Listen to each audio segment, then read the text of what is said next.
discussion about LGBTs, pride on our side. So what we have designed this to be is going to be like more of a panel discussion in which our two speakers are going to talk about certain topics relating to the LGBT community. Love wins, is pride on our side. Does it really win in Allah's eyes? So this discussion will educate the youth in respecting others' life choices while understanding what is and what is not permissible in Islam. So the opinions during this lecture, I just want to make clear that everyone has, kind of their own preconceived notions and our own beliefs, and I think everyone, I would like this to be like a more respectful space for everyone to be able to freely share their own opinions, and also listen to the opinions of our two speakers here. So we're going to look at that topic shortly, and I actually just want to introduce one of the speakers right here. So this is Brother Arif Kabir. So he holds a Bachelor of Science in Operations Management and Information Systems. He works as an IT professional in IBM Corp. He also memorized the entire Holy Quran in 2009, mashallah. In Ramadan, he led the Tarawih prayer in UM in Shady Grove. He also devotes his time to teach Quran in the Quran Institute, Dar es Salaam in College Park, Maryland. All right. So if either of you have a preference in who starts first. Okay. All right.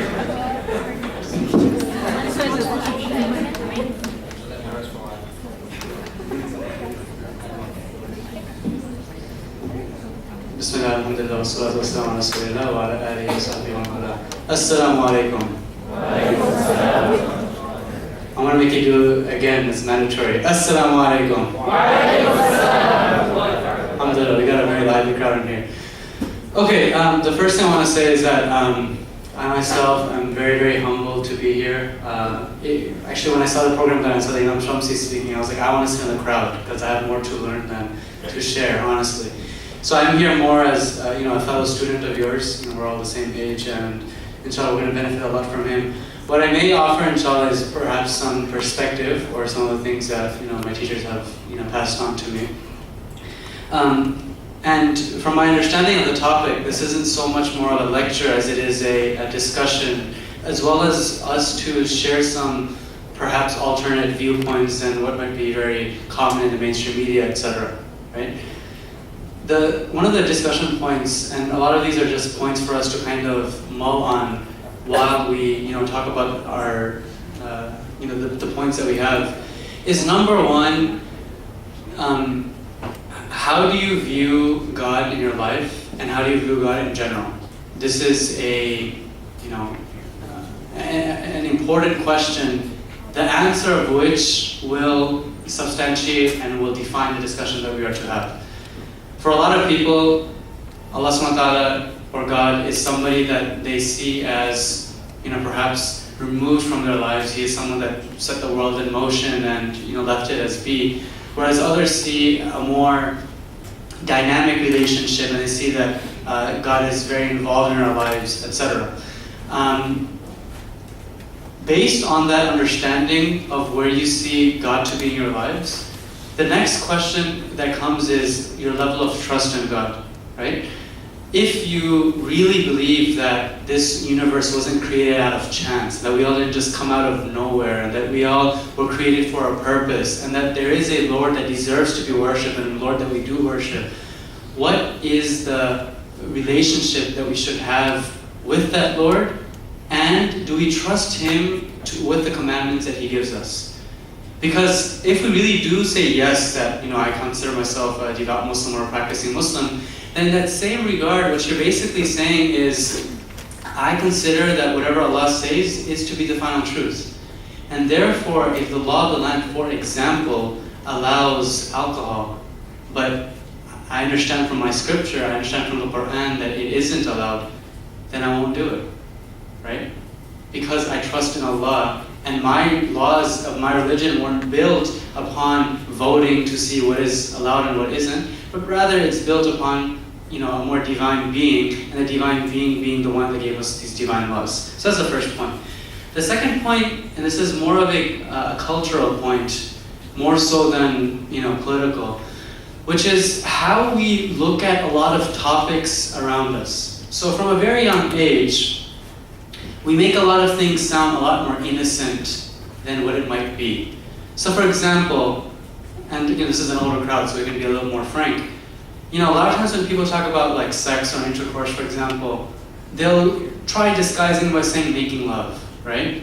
And they'll talk about this, they'll be like, oh, those two people, they're just making love, right? And what does that mean? To like, if you, with a clear mind, you're like, oh, I wonder if they probably, get some cards out, they cut out some hearts, and they're like making love, or like they have some type of machine, and like beep, like love is being made or something, right? Or people go around and they're talking about lying, which is a grave offense in Islam, right? Hassan said, the one who lies is not among us. They say, oh, it's just a white lie, right? It's a pure lie, like, what is a white lie? What's the opposite of white lie? Black lie? Like, that's racist, right? Like, what are you talking about, right? And they use these words, and we start defining our debate on those words. This is something very important to keep in mind, that sometimes someone might come to you and they say, hey, don't you believe in marriage equality? And as the topic of the program is, don't you believe in pride, in gay pride? Don't you believe that anyone should be allowed to love whoever they want? Shouldn't they be able to make love as they want, right?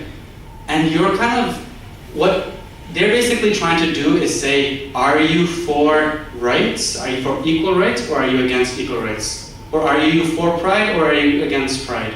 You see, this is one way, for example, that this is how the debate is created.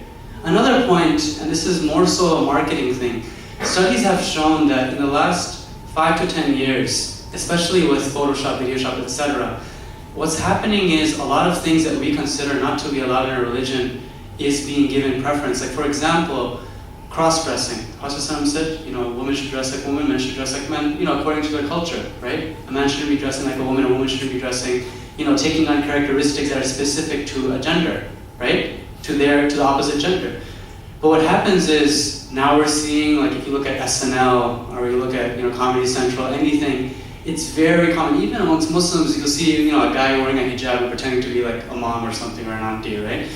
And what they've actually seen from some studies is that makeup, when they're marketing it to women, when it be for men, like for example, if they're doing some type of like new cologne, right? Or they're doing something that they're trying to sell, many times they'll have the men take on feminine features after like changing their face, because they know that will attract like women to buy it more, because they found from their studies that the majority of people who buy stuff end up actually being women than men, right? And because of this, they alter the way people look, and therefore even just neurologically, if you look at an image and it's been created to look kind of like a woman, but it's a man, it does create some type of like influence, if you say, it might create some type of contradiction. This is just a point that I brought up, that to look at, for example, not only the way we talk, but the things that we look at.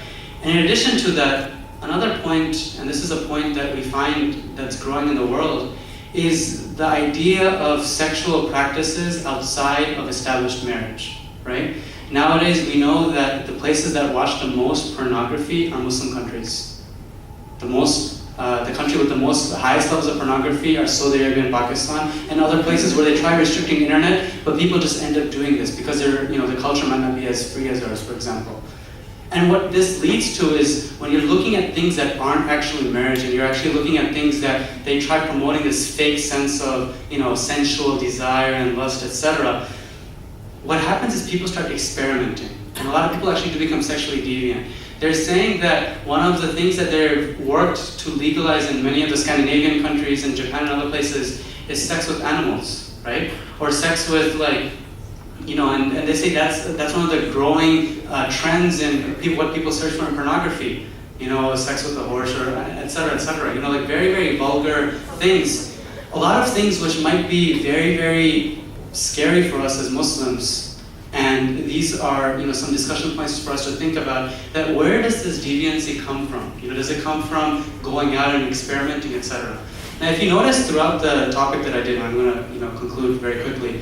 I didn't go into so much of the halal and haram of homosexuality, because we have, a respected scholar with us and someone we'll all learn from. what I rather wanted to do is give some discussion points for us to think about in terms of how do we frame this discussion before we actually get into the discussion of itself, right? Because the scholars have made it very clear that marriage in Islam specifically involves the dowry, the mahr, for example, financial support, in exchange for a very specific type of intercourse, which is vaginal intercourse, which is between a man and a woman, right? And if that penetration and that type of intercourse is not taking place, then it isn't marriage. You may be able to mimic marriage, and if you want to read more about this, there's an article in I believe it's called Varsity Magazine by Jonathan Brown, who's an academic at Georgetown University. He goes into this in more detail, where he talks about that legally we're given a specific criterion for something to be considered a marriage. You may try mimicking it, but at the end of the day, we as Muslims define it this way according to mainstream scholars, according to the majority of scholars. And of course, there may be other opinions as well. So these are the points that I wanted to kind of share before we actually get into the topic, inshallah, which I'll be handing off to our respected scholar to speak about more, inshallah. I would like Imam Shamsi to give his opinion, and then we can open up the floor to discussion and questions as well.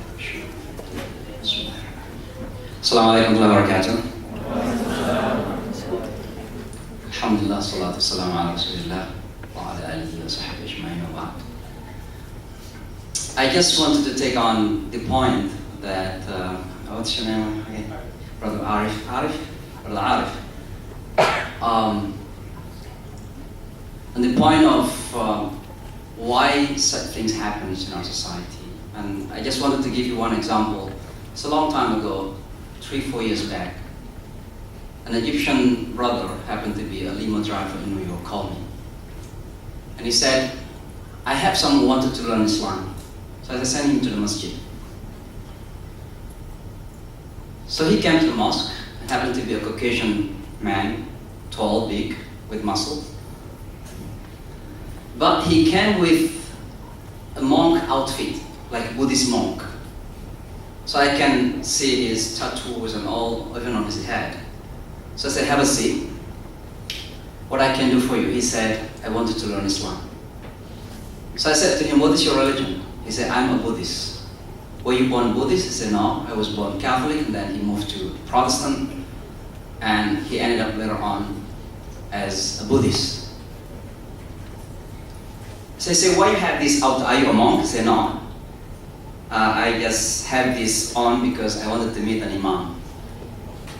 In order to respect an imam, he possibly imagined that an imam should be with certain outfit, like my brother Arif here, with Arabic dress and turban and kind of such things. So I said to him, why you want to learn Islam? He said, as a Buddhist, every time that I feel being hungry, not physically, but spiritually, I enter into my room, close my eyes, meditating, and I feel satisfied. But the moment I left my room, I feel lost. I want a religion that can guide me in 24 hours, 7 days. And from the discussion that he had with the driver, he found that Islam possibly is that religion that he wants in his life. So I talk about how Islam guided us. In a few minutes, he cut me off. He said, do you think I can be a Muslim? So what do you mean? Everybody is welcome. And then I continue talking. And then he cut me off again. He said, are you really sure that I can be a Muslim? So I asked him, why you ask this question? He said, because I am a gay. So I was quiet for a moment. And I asked him this question. When did you feel this kind of feeling? This kind of attraction to the opposite, to the same sex? He said, when I began my business, what happened before that? He said, I used to have my girlfriend as an American, usually. So I said to him, it means you change. He said, yes. So I said, listen, to become a Muslim is not only to change your religion, but basically to have a fundamental change in your life. My question is, do you want to change or not? And he said, yes. After some time, of course, he was quiet, silent for a while, and he said, yes. Alhamdulillah, he became a Muslim 2 days later at the United Nations. I'm a Khatib at the United Nations, and he came to the United Nations. He became Muslim at the UN. Some months later, some month of Ramadan, he called me. He said, Imam, thank you very much. I feel peace. 1 year later, I was in Hajj with Imam Muhammad Johan, and I got a call in Mina. He said, Imam, this is me. I said, what happened? Are you in Hajj? He said, no, I am in Morocco. What are you doing? I'm going to marry. So my point here is that it is, as the brother Ari mentioned, that it's something that some people say that this is what is happening to me. It's about choice. But people choose, of course, on the basis of responsibility. And as Muslim, number one, as brother Ari mentioned in the beginning, number one, we have to understand ourselves, who we are, why we're here. And more importantly, who Allah subhanahu wa ta'ala, what Allah wants from us. Every single thing that we choose in life is about responsibility. But now we are living in this reality. This called LGBT issue has become not only LGBT, it's become an issue of human rights, an issue of freedom of choice, and so on and so forth. And the moment you openly say, no, we don't want that thing, they will say, no, Islam doesn't have respect for the human rights. Islam doesn't respect human rights. Islam doesn't have freedom of choice. So how to respond to such situations? And this is really challenging. So we come back to what I mentioned earlier at the end of the session. It is about a skill of communication, I think. Our stand is very clear. Our stand is very clear. Every single thing that is considered good or bad must be originated from Allah subhanahu wa ta'ala and the Prophet Muhammad sallallahu alaihi wasallam. The Quran and the Sunnah of Prophet Muhammad sallallahu alaihi wasallam is the source for us to know what is right and what is wrong. Because if everybody wants to know, if according to me this is right, according to me this is wrong, then that's what the problem is. That's what the problem is. Because everybody has certain taste. And normally taste is being formed by the environment where you live in. For Indonesian, you like sambal terasi, right? Do you still like sambal terasi? Before you came to the United States, possibly you're never into any of these McDonald's. And you see the people eating McDonald's. What kind of food is that?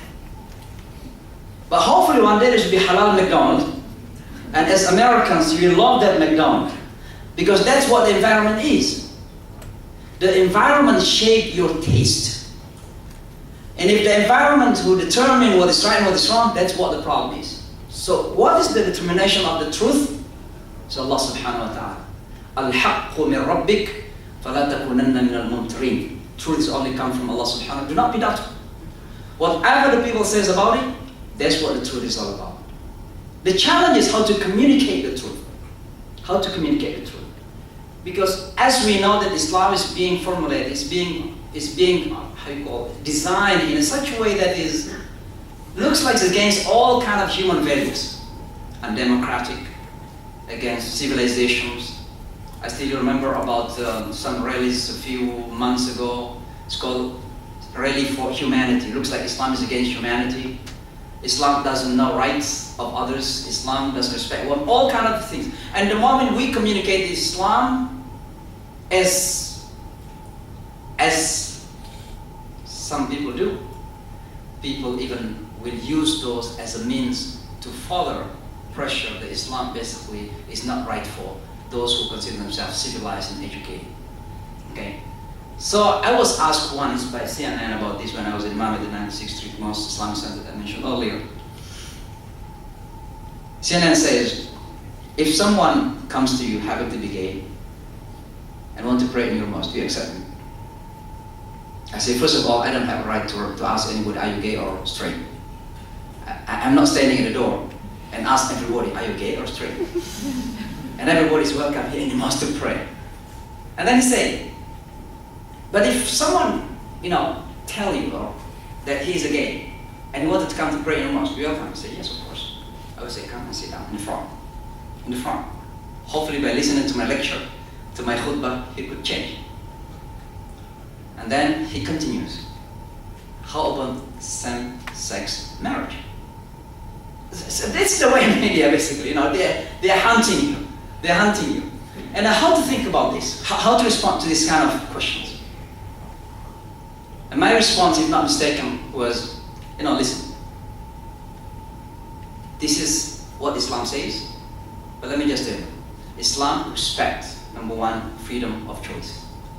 Even I am a Muslim not because of my parents. I am a Muslim because I choose to be Muslims. And of course, we believe that Allah guided us. I choose to be Muslim. It's based on my own choice. My parents did not force me to be Muslims. And you, if you are a Muslim, you can choose it. If you remain non-Muslim, you can choose it. فَمَنْ شَاءَ فَلْيُؤْمِنْ وَمَنْ شَاءَ فَلْيَكْفُرْ. You choose to be mu'min or disbeliever, is up to you. It's based on responsibility. So I mean, the freedom of choice in Islam is highly respected. So if these people chose to follow this kind of, I disagree, but I don't have any right to force them to follow my opinions.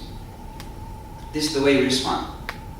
Because again, in the United States of America, even Barack Obama basically was hesitate to approve same-sex marriage.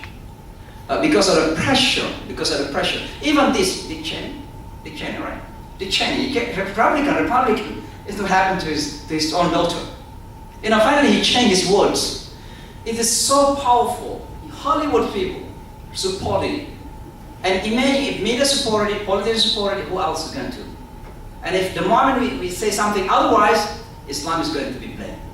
And so, my point is, number one, being as Muslims, we know that the truth only comes from Allah subhanahu wa ta'ala. It doesn't come from what we decide. Okay? This is our determination. This is the limit that we have to know. Secondly, we know the truth. The challenge is how to communicate the truth. It is the skill of communication. So Allah subhanahu wa ta'ala says, Ar-Rahman, allama al-Quran, khalaqa al-insana, allamahu al-bayan. You do believe in the mercy of Allah, you do believe in your creations, you do believe in the Quran, but if you don't know how to communicate it, it might be a problem. So Allah subhanahu wa ta'ala says, allamahu al-bayan, communication is paramount important. So it's just, I think, an open remark from both of us, and we can just open the discussion. All right, so does anyone have anything to say or ask? All right. Okay, so I am in kind of the same situation as Imam Shamsi. One of my friends, she came up to me and she told me that one of her closest friends, he's a guy and he's always been interested in Islam. So she always, introduced him to the Quran and he always read the translation and he fell in love with it. But he's gay. And so he kept on asking her, he's like, can I convert to Islam if I'm gay, And she doesn't know how to answer that kind of question. So I know that you said that some people can change after they convert to Islam, but what happens if they don't? Like, is it bad for them to stay a Muslim?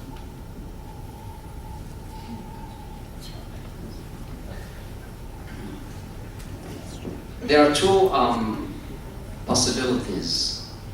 Either remain non-Muslims or accept Islam and remain gay. Now in Islam there is what we call akhaf ad-darain, which one is the least harmful. It is being non-Muslims or being, let's say that he doesn't change, being gay. Which one is the least or less harmful for this particular person? And certainly he believes in Allah, he believes in Muhammad sallallahu alaihi wasallam, he believes in the Quran, but unfortunately due to his own weaknesses he remains a gay. At the end of the day, there must be a responsibility. But Allah subhanahu wa ta'ala is merciful. He always has mercy to those who have faith in Him. And so, in my own personal opinion, that one is the best. But, guide him. Open the door for him. Give him the optimism. Da'wah is to call.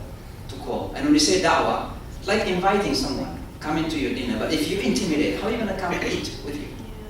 Don't intimidate. Da'wah is always with compassion and love. And more importantly, it's about saving. Da'wah is not only even just to, so that people accept Islam. It's about saving our humanity at this moment. Imagine I don't know how many states in the United States already approve same-sex marriage. Out of 50 states. So around 20? All of them? Oh, because federal. Well, because of, imagine this. So who is going to save our humanity if we don't do this da'wah? But this da'wah meant to save. It's a kind of salvation. When the Christian friends, conveying, giving what they call good news to the people, we are not just giving good news to the people, we are saving people from the hell. And that's why giving da'wah is truly very, very important on our shoulder, to continue carrying on our shoulder, saving them. But more importantly, don't forget that to call the people to Islam, you have to be very careful. I've seen some Muslims, mostly in the Muslim land, they are considered themselves du'at, callers. Basically, they are throwing people away from the deen of Allah subhanahu wa ta'ala. Because of the methodology, because of the way they convey the message of Allah subhanahu wa ta'ala. They are threatening the people. And so da'wah is very important. And I gave you one example when I did the last session about someone who came and blamed Islam and angry, blamed Prophet Muhammad sallallahu alaihi wasallam. And it's a very small thing we do. We shake hands and smile, and he came. He learned Islam 6 months, and finally he became a Muslim. He became Muslim, alhamdulillah. So it's about how to convey it. So continue giving motivation, continue guiding him, and inshallah, you are not the one who guide him, but Allah subhanahu wa ta'ala. And I'm sure that every heart is in the hands of Allah. He can change it at any moment that He wants, in a way that He wants. Allah answer.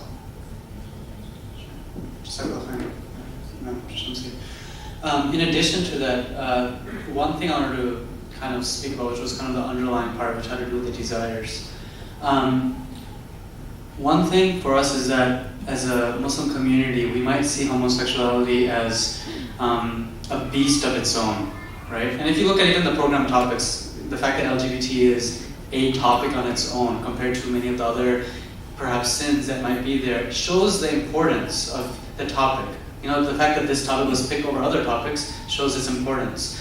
One thing that I wanted to share, and this is something that our teachers say as well, is that for those that have desires for the other gender, for the same gender, and they are Muslim, honestly, Allah subhanahu wa ta'ala has given them something, and we should be very compassionate. Very, very compassionate. It's a very, very difficult situation, very difficult test that they're going through, right? And even for non-Muslims, they know that coming out the closet for them, they know their family's going to go against them, they know there people around them, there might be like rednecks or others that might try actually killing them, there might be people that are very, very vocal against them, might throw stuff at them, etc., right? And for us, that people who grew up as Muslim, and perhaps, Allah, if they have any issues when they were younger, perhaps they didn't, but they had desires towards the same gender. In many ways, we have to look at this as having desires towards any other type of thing. For example, I might really, really crave alcohol if I'm, let's say I drink a lot, and then now that I'm Muslim, I still get those urges to drink, right? Or I have this big urge to gamble. Everyone in my family used to gamble. I love gambling, right? For me to stay away from that, in and of itself is amazing, right? And you'll be rewarded for that. And in Islam, your rewards are based on your effort, right? Even if you're reciting Quran, Rasulullah tells us that the one who recites Quran with difficulty gets double the reward, right? Double the reward. And there's two people sitting beside each other. Both of them recite for an hour. One guy walks away with 100 good deeds, another walks away with 200 good deeds. Why? Because he worked with difficulty.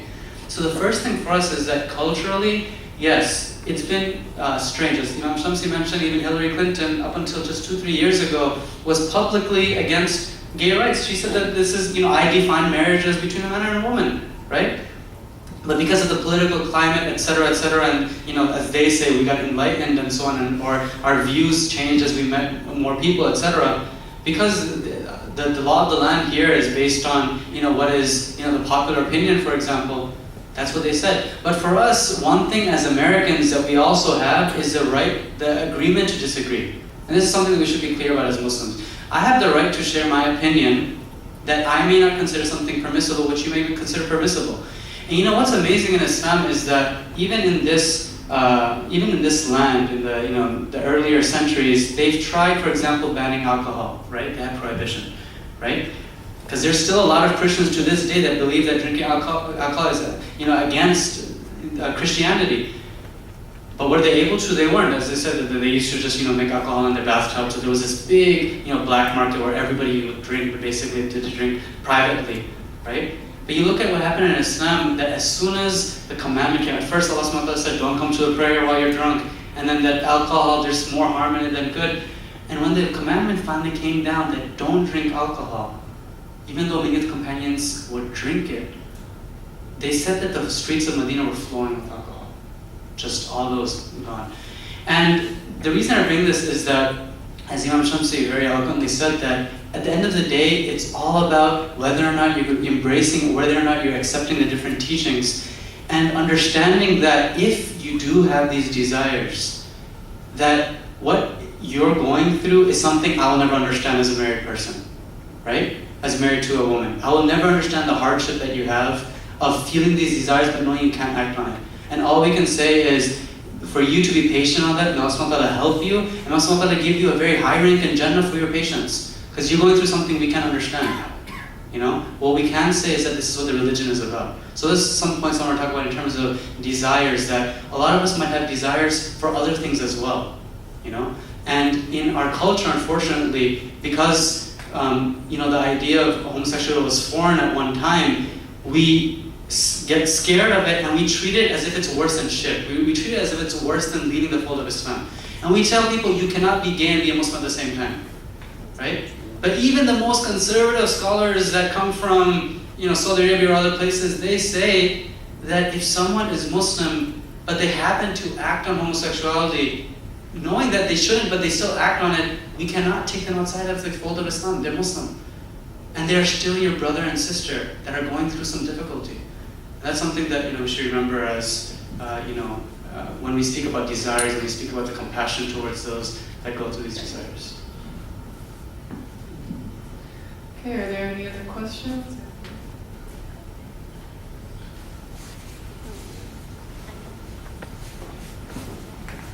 Is this helpful?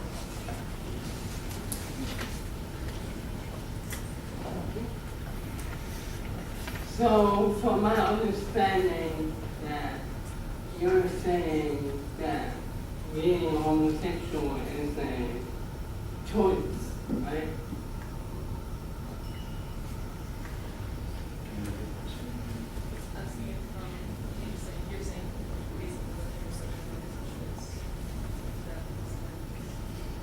Well, it's a desire.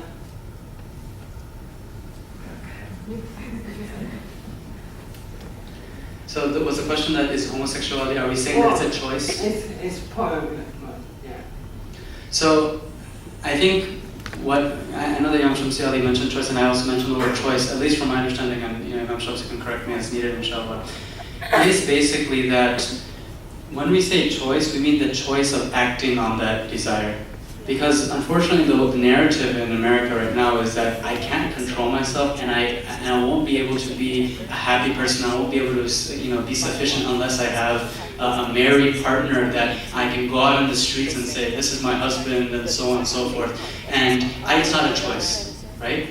We are not, at least I'm not saying that desire is a choice. Like you were like, yes, I would like to have feelings for the same gender. No, I would not. I'm not saying that. What we're saying is that perhaps you may not be able to control that, but what we all have choice on is whether I'm going to take an action or not, whether I can, leave this room right now or not. We always have this choice. That's the choice that we're talking about.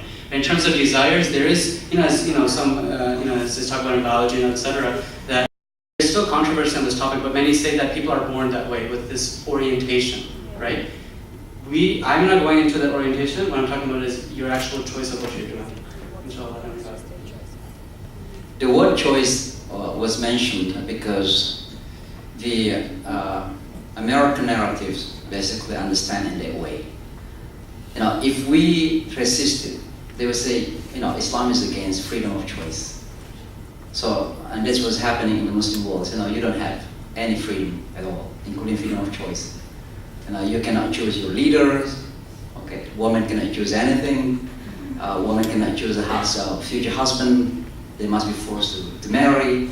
So it becomes a big deal in terms of choice. And that's why our response is that Islam respects choice. And that is to respond to the issue of choice, but it's not the issue of gay, it's not the issue of homosexuality, lesbianism. It's the issue of choice here, because they wanted to make this as a jumping start to blame Islam on many other issues, human rights, freedom of choice, and so on and so forth.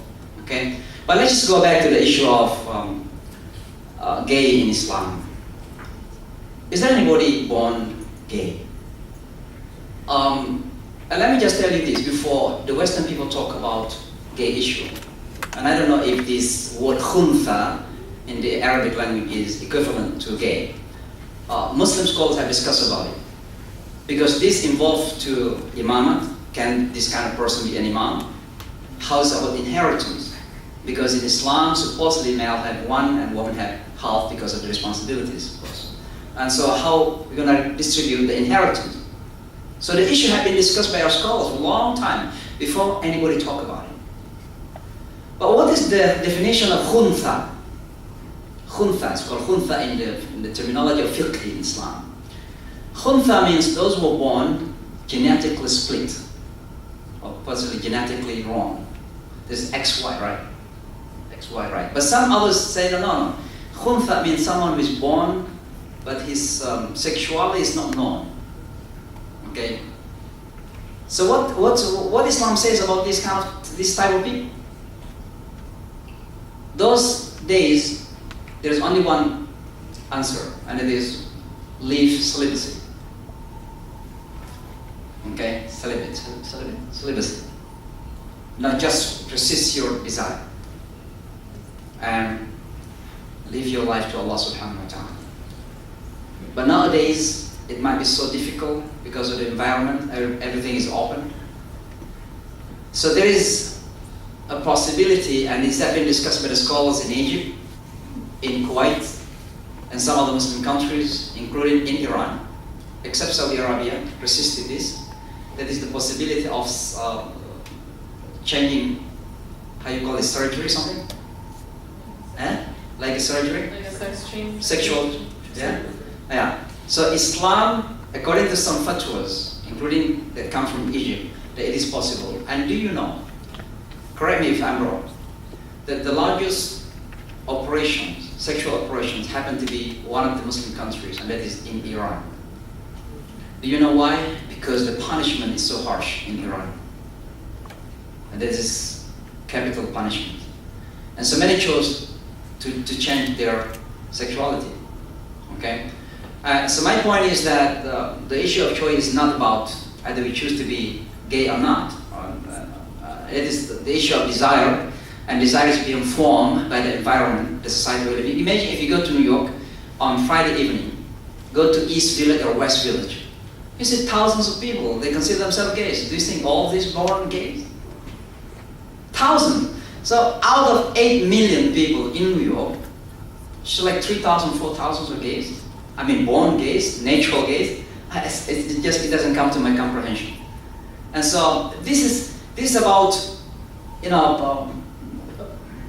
something that is people are doing it against the natural thing in their life. It's against nature. And I think after thinking about Allah subhanahu wa ta'ala, we must think about who we are. What is rational. Just use your rational judgment. I mean, something natural in your life. What is natural in life? I don't think animals will do that. How come humans can do that? And so my point is that if people say that this is not, we are born in that way, I mean, it's just difficult to accept. Rational.